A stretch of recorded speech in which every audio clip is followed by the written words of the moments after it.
kids, what time is it?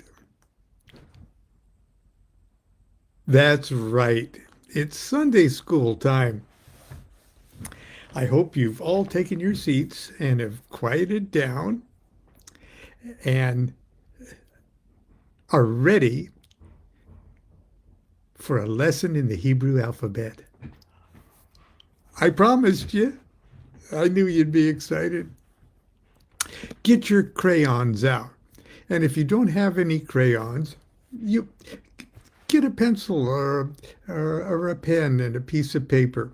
If uh, if you don't have a piece of paper handy, uh, go to your parents' little library and just pick out any kind of book, just any book.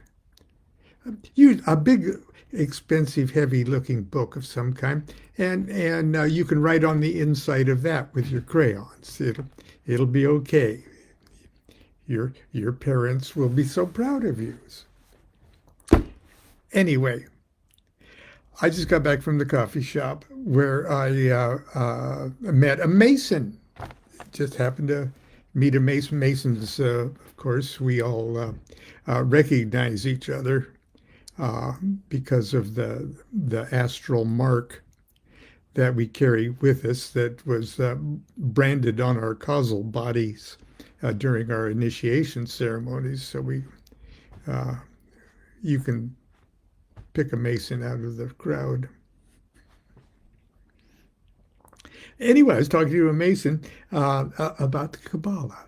Okay, and of course, I encouraged him to uh, uh, check out the Rabbi Lamed Ben Clifford's classic text, the Chicken Kabbalah, and but because any initiatory society, I mean, almost any initiatory society that is uh, in tune with cosmic principles, uh, the Kabbalah is a helpful thing. Sort of lubricates your consciousness and your sense of your position in the universe. And anyway, uh, I mentioned that, well, you don't have to learn Hebrew or anything else, but it'd be helpful to learn the Hebrew alphabet because then it would make all those initiation ceremonies that you've gone through in Masonry.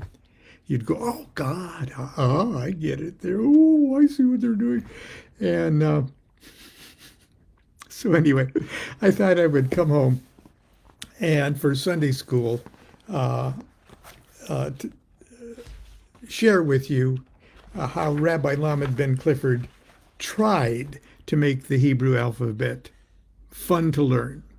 And I'm going to share it with you today. There's 22 letters in the Hebrew alphabet, and I didn't know I was going to start. I wanted to start maybe with the three mother letters and the seven doubles, but I'm just going to go through it from Aleph to Tav, and I may not get it all done today, but we'll see.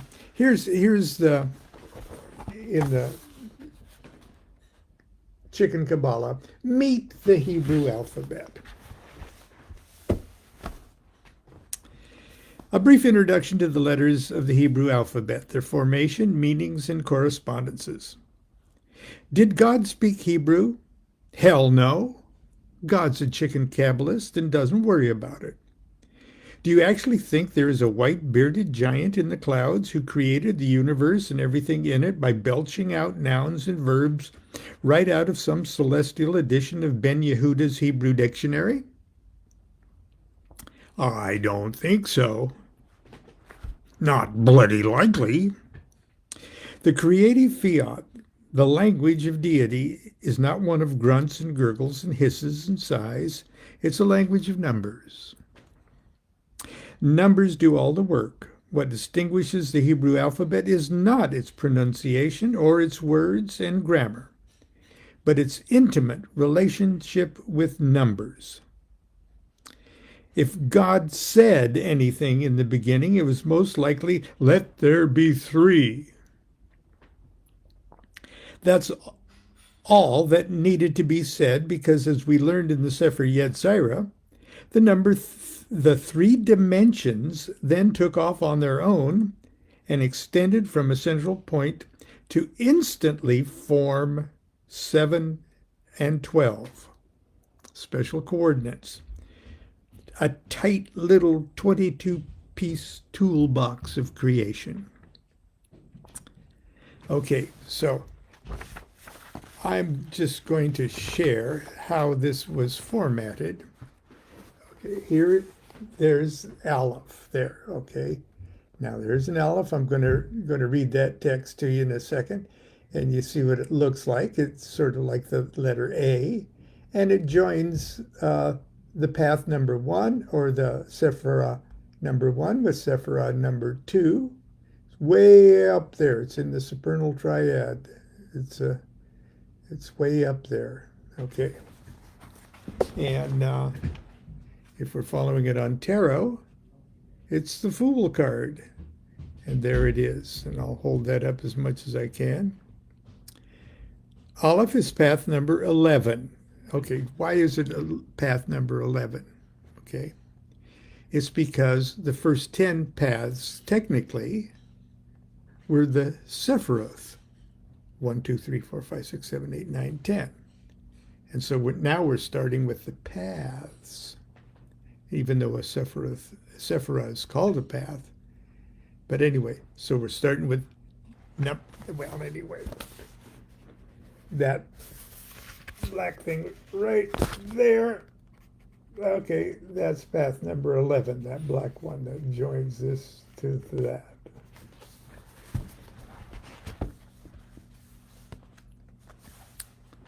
It joins Kether. Okay, that's number 1. The crown to Hokmah, wisdom. Aleph doesn't look like any other Hebrew letter. It is therefore easy to recognize. There it is. It has one long diagonal bar that looks like a banana, separating two small yods. The yod at the top is connected to the banana at the midpoint by a thin line. It's a yod on a stick. The yod at the bottom left is flattened at the bottom like a foot and is connected to the banana underneath its left shoulder. Can you see that?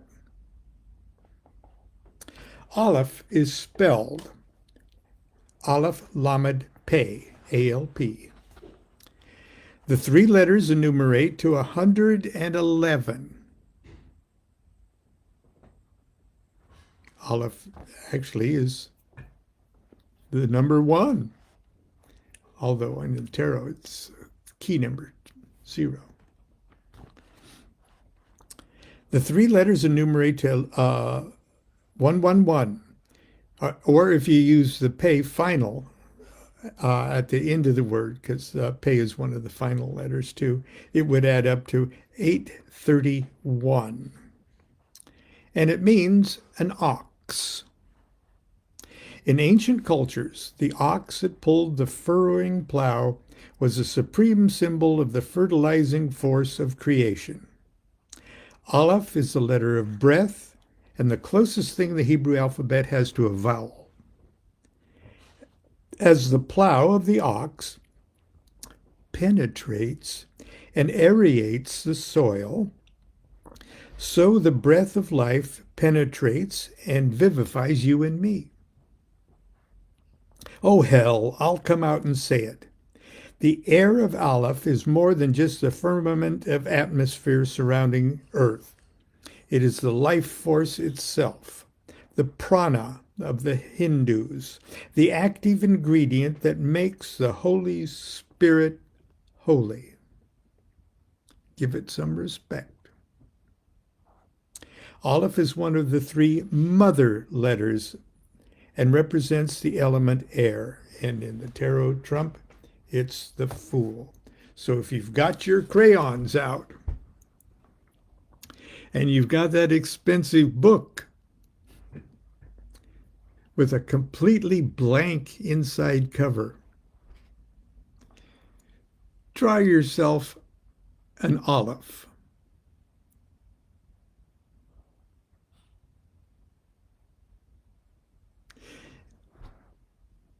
Now I've changed my mind how I'm going to do this.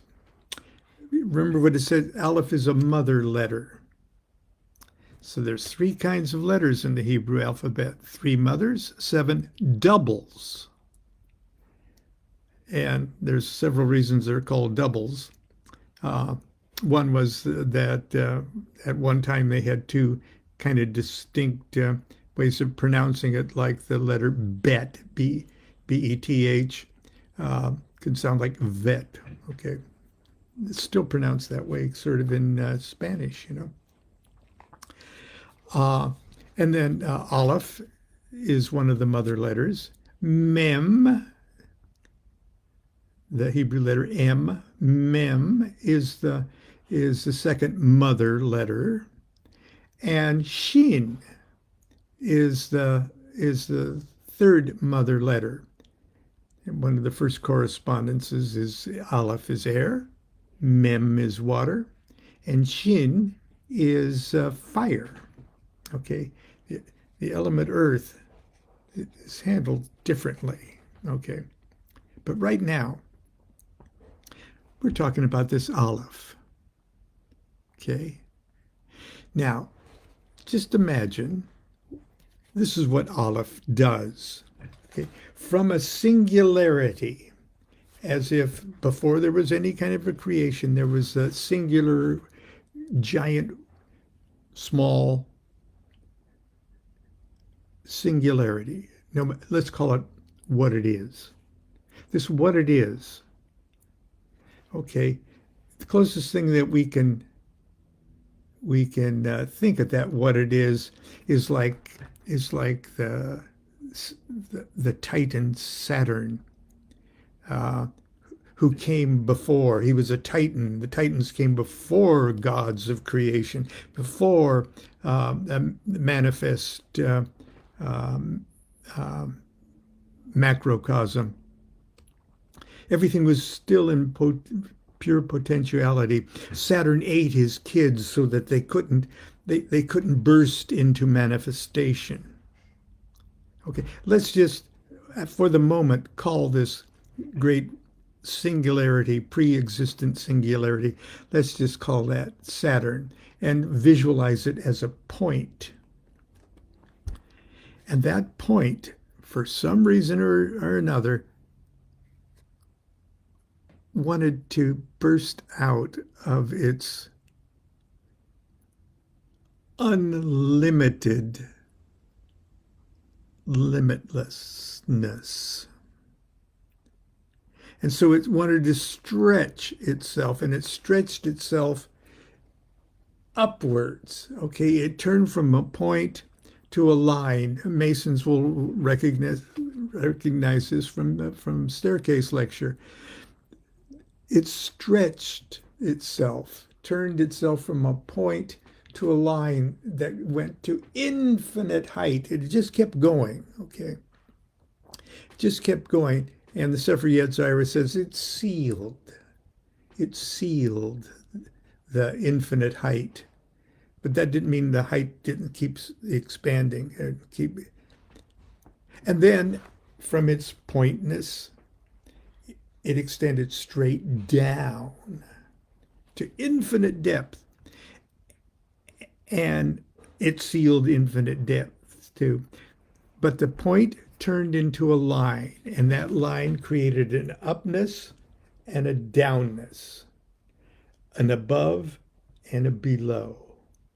And that one line that burst itself in 2 directions, up and down, creating still one line, is Aleph. Creation is started, and it started like that. Now,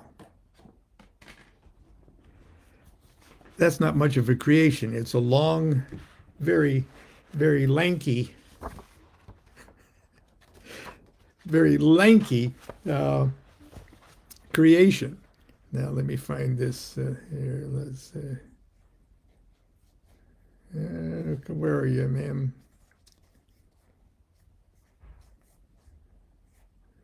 Okay, here we go. Now we got that one line. And now that one line wants to do something else. A line's not very much of a creation. It's not much cosmos yet. So from that point again, the point stretches all the way to the right of itself. And it's sealed infinite rightness or east.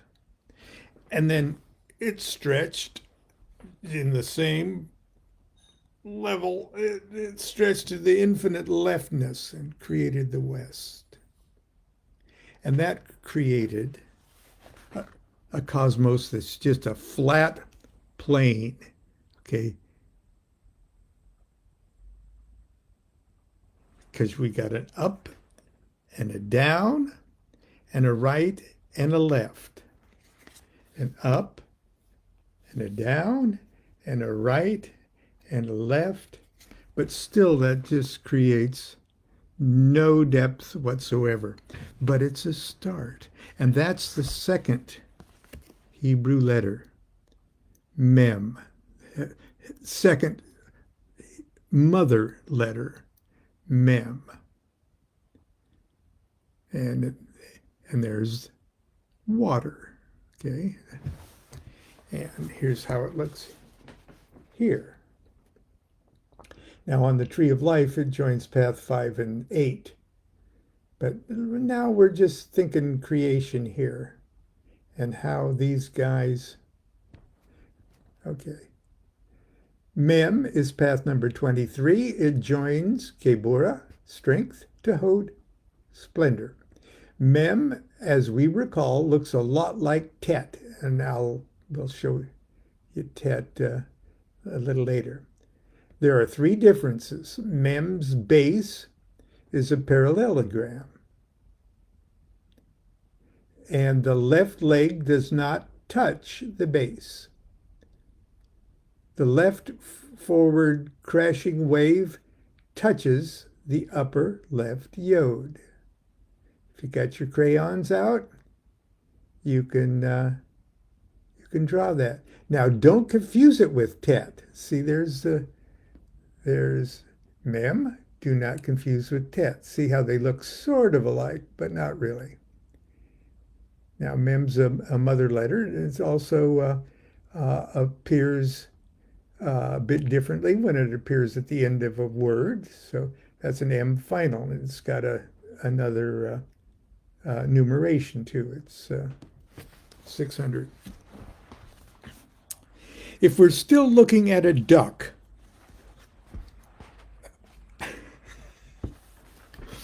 okay. Now, see the yod on a stick there to the left?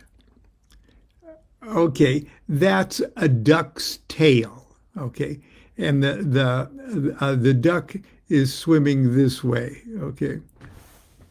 If we're still looking at a duck swimming on the water, the duck has reached back with its bill and pulled its tail off completely.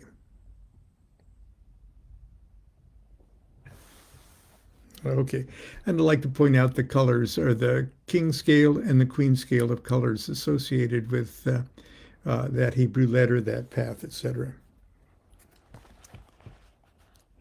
Mem is the second final letter. When used at the end of a word, it looks like an elongated samak with a square base. The numerical value of Mem, final, is 600. So Mem itself, the numeration is 40. Mem is spelled Mem, Yud, Mem. The 3 letters enumerate to 90, or using Mem final 650, and mean water. It also suggests all things liquid, especially life-giving or life-supporting fluids such as blood, semen, or wine.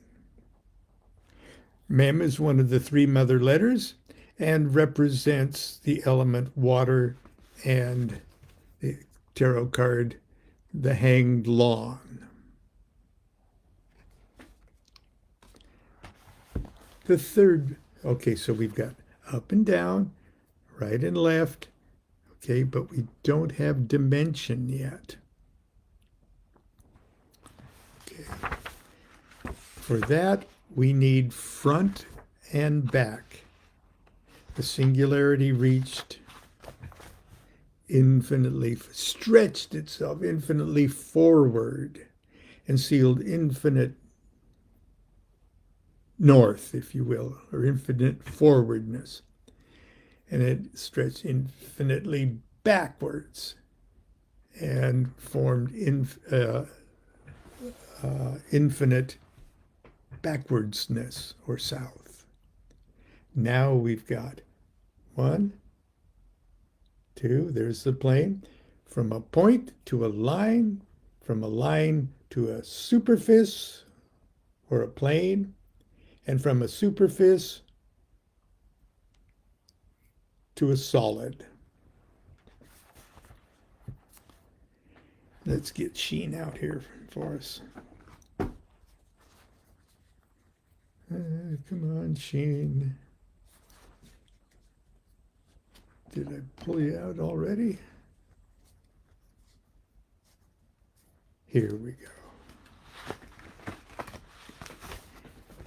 Sheen, right there.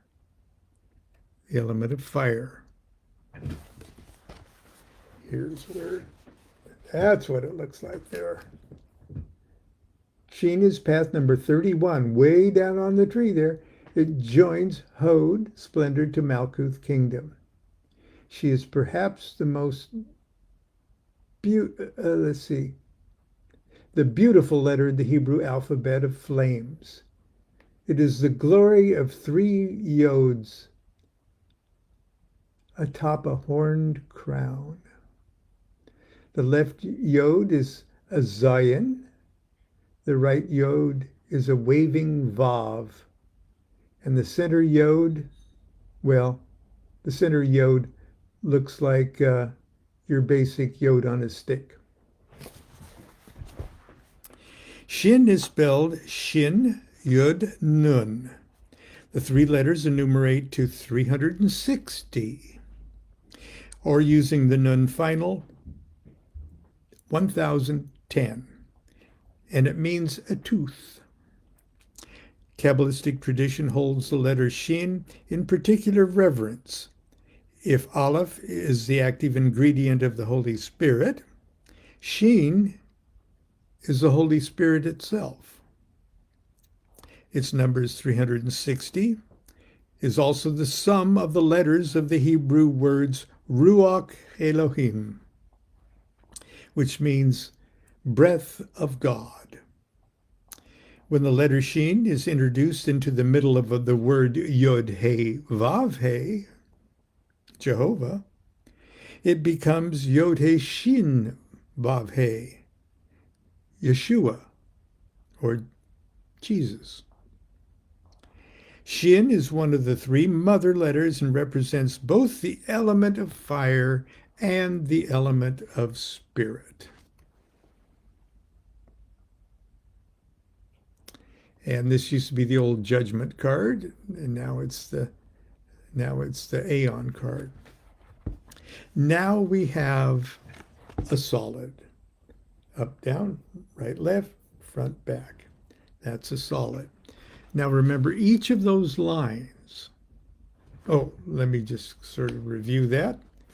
And let's, assuming we're coming out of the singularity represented by the mysterious Tav, the last letter of the Hebrew alphabet, the tarot card, the universe itself, which is a big mysterious 0, through which the manifested universe gets sucked back into itself at the end of the manifestation cycle. Then we've got Aleph, up, down. Now, up and down creates above and below. And that aboveness is one of the double letters. And that belowness is one of the double letters. These are the mother letters. And each of these mother letters, at the end of their infinite expansion on both sides, creates a double letter. Here's Mem, reaching from east to west. And the eastness and the westness are also a double letter of their own. And then Sheen creates the northness and the southness. So at the very end of the westness, or the northness, and at the very end of its southness is also a Hebrew letter, a double letter. And that's what we'll talk about tomorrow, because there will be 6 of those, plus the 7th that's in the middle, the mysterious 7th. So tomorrow I'll try to quickly get us through the 7 double letters of the Hebrew alphabet. In the meantime,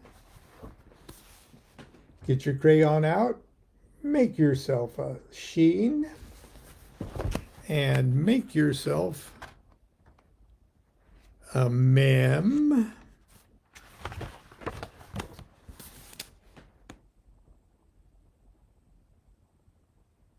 And make yourself an aleph.